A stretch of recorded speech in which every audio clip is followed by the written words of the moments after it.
Welcome to Democracy Now!, democracynow.org, The War and Peace Report. I'm Amy Goodman. President Biden addressed the nation Tuesday amidst a fast-growing winter COVID surge, largely linked to the highly transmissible Omicron variant. He cautioned people against panicking, but said those who are unvaccinated have, quote, good reason to be concerned. Biden announced a plan to distribute 500 million free at-home tests starting in January and more aid for hospitals. He also addressed the issue of federal vaccine mandates. I know vaccination requirements are unpopular for many, and not even popular for those who are anxious to get them.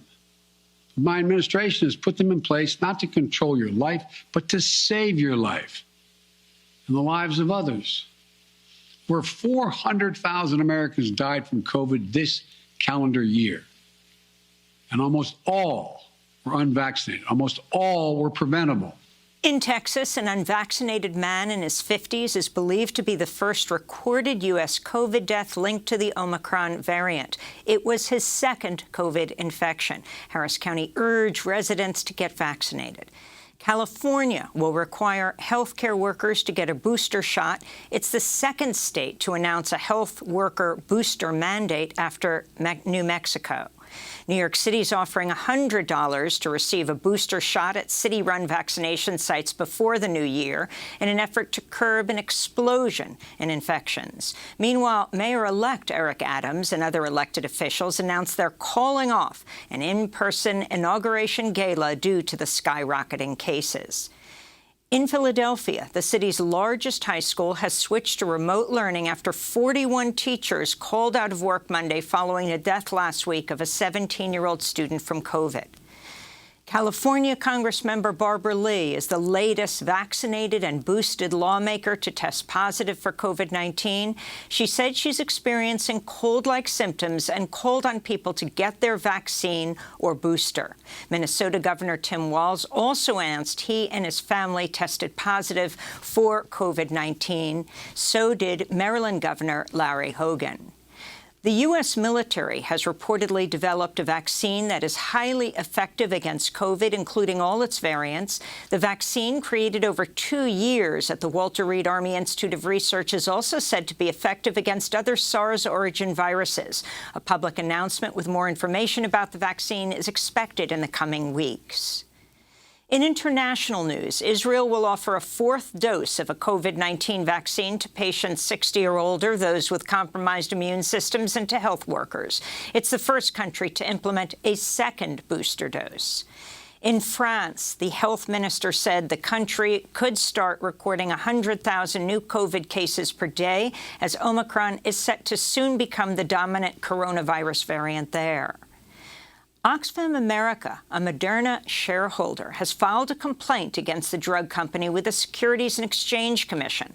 A lawyer for Oxfam said, quote, instead of using its life-saving technology to help curb the pandemic, Moderna is obfuscating its patent dispute with the U.S. government, ignoring the death and suffering of millions worldwide, and declining to share their technology to help alleviate the stranglehold that COVID-19 has placed on the global economy, Oxfam said. In other vaccine news, European Union regulators have approved Novavax's vaccine for people 18 and older. Tests have shown the U.S.-developed shot to be roughly 90% effective, though there's limited data on its efficacy against variants of concern, including Omicron. Novavax will start delivering vaccines to the European Union in January. During his COVID address on Tuesday, President Biden was asked by reporters about West Virginia Senator Joe Manchin sinking the Build Back Better Act this week and the fate of the bill. Look, I want to get things done. I still think there's a possibility of getting Build Back Better done.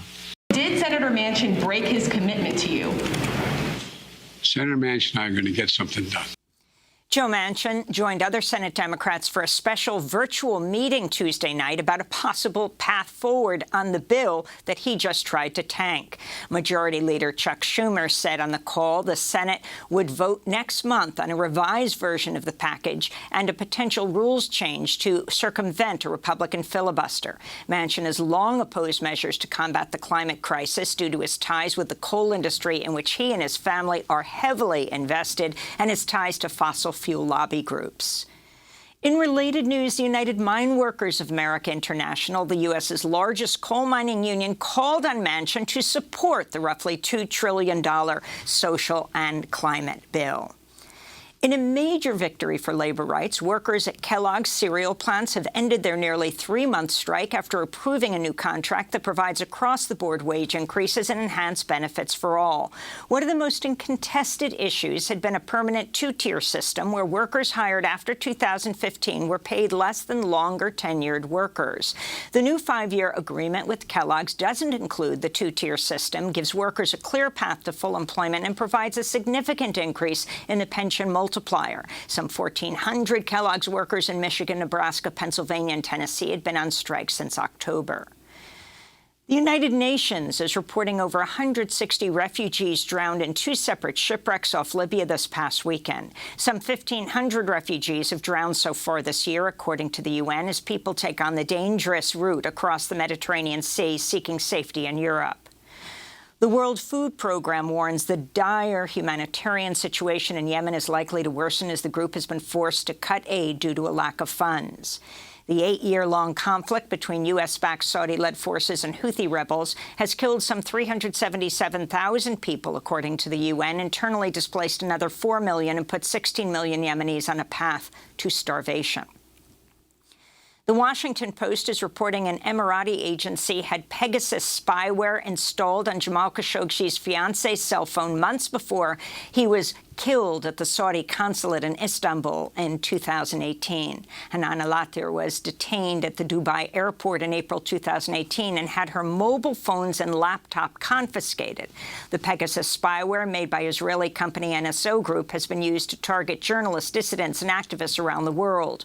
A researcher at the University of Toronto Citizen Lab, which helped uncover NSO's group covert operations, found the spyware after examining Hanan al-Attar's 2 androids. Al-Attar and Khashoggi were secretly married in June, just 4 months before his murder, according to the Washington Post. He was also engaged to Hatice Cengiz at the time of his assassination. In Guatemala, hundreds of Mayaquiche protesters blocked a major highway for a second consecutive day Tuesday, denouncing the recent massacre of over a dozen people in the western highlands of Sololá.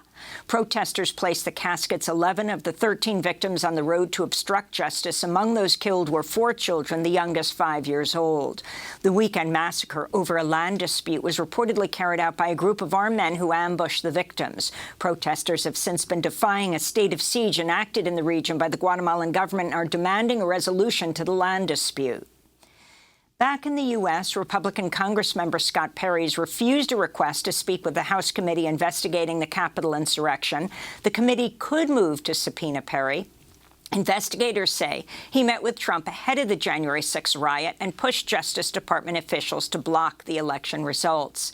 Meanwhile, Trump's short-lived former National Security Advisor Michael Flynn is suing the House committee in a bid to block a congressional subpoena for his phone records. And President Trump has announced he's going to hold a news conference on January 6th.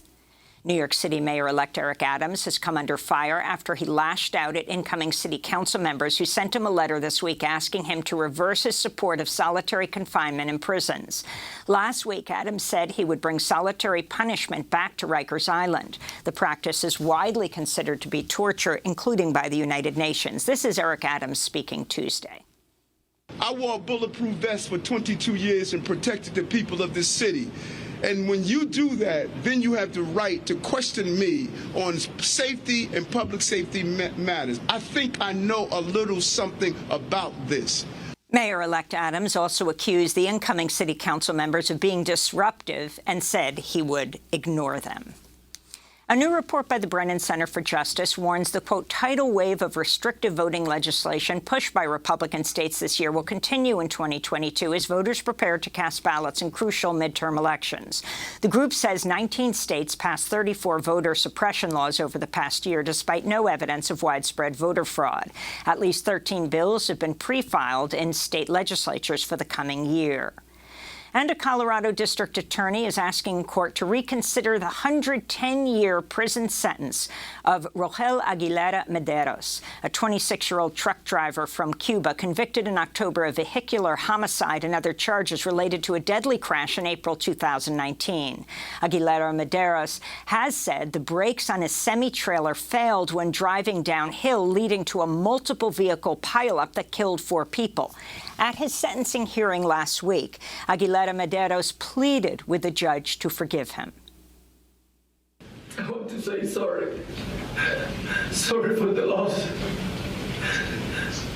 Sorry for the people injured. I know they have trauma. I know. I feel that. But please, don't be angry with me, please. A petition asking Colorado's governor to grant Aguilera Mederos clemency or a lesser sentence has gathered over 4.6 million signatures. Meanwhile, many truck drivers say they're boycotting Colorado in protest of the sentence. Supporters are also calling on the trucking company to be held liable for the crash and the vehicle's failure. And those are some of the headlines. This is Democracy Now!, democracynow.org, The War and Peace Report. I'm Amy Goodman in New York with Democracy Now! Co-host Juan Gonzalez in New Brunswick, New Jersey. Hi, Juan. Hi, Amy, and welcome to all of our listeners and viewers across the country and around the world.